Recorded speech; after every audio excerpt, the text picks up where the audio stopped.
Welcome to Mythology 101!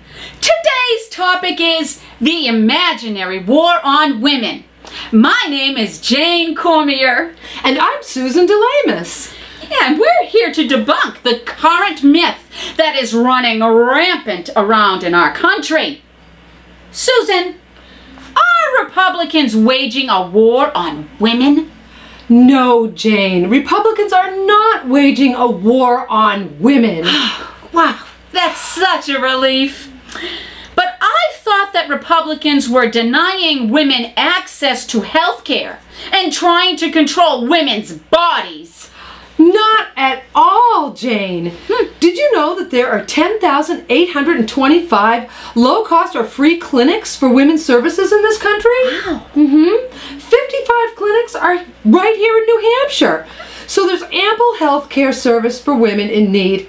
All you've got to do is look it up on the internet. Well, if that's true, then why is everybody saying that Republicans are trying to deny women access to health care? Well, as we just discussed, there are many free or low-cost clinics available. The argument is not about denying services. It's about women wanting government out of their pocketbooks. Yeah. Women do not want to pay for birth control or abortion services for other women with their tax dollars. Yeah. Wait a minute. You mean I won't have to purchase or pay for your birth control? That's right, Jane. Oh, wow, this is great. I guess this means that I get to save more of my hard-earned income. I love this. Yes, Jane. This so-called war on women is totally manufactured. The left would have you believe Republicans are anti-woman. This could not be further from the truth.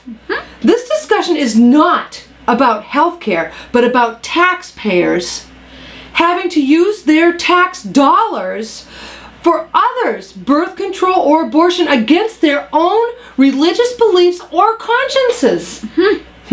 So this war on women is quite a canard. That means a deliberately false report or rumor. It's also interesting, Sue, to note that birth control is pretty inexpensive, isn't it?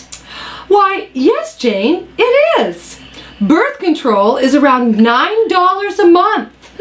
And a small box of condoms is only around $6. Wow! Yeah. Thank goodness for Walmart. I guess even Sandra Fluke can afford that. I mean, she is a graduate of Georgetown University. Hey, Sue, how much does it cost to go to Georgetown University? Well, Jane, the annual tuition is around $44,000. Oh, wow. Well, I guess Sandra Fluke should be able to afford $9 in birth control. Wait, I know. That means we can save even more money. Hey, Sue, here, have some. Wow. This is great. But you know what? I want to know, why is the progressive left manufacturing this mythical war on women anyway? Well, Jane, the truth is, the Democrats need to target the women's voting bloc in this upcoming election. Of course, women hold a very large section of the voting bloc.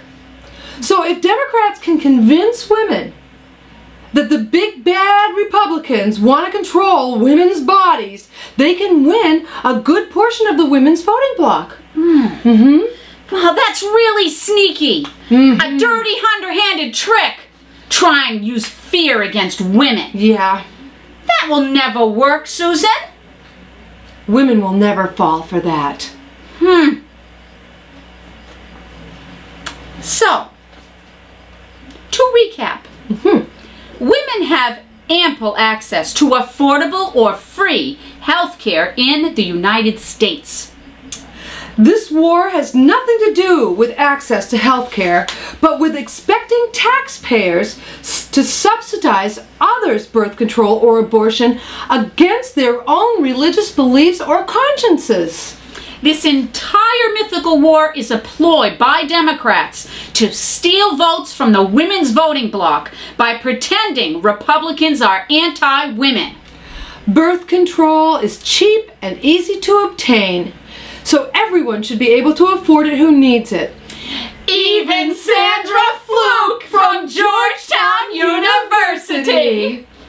So, this ends our first installment of Mythology 101.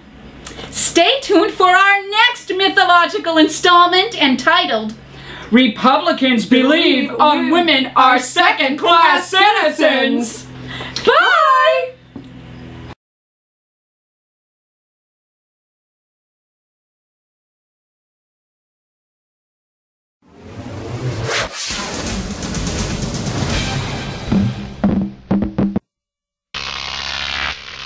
Croc TV.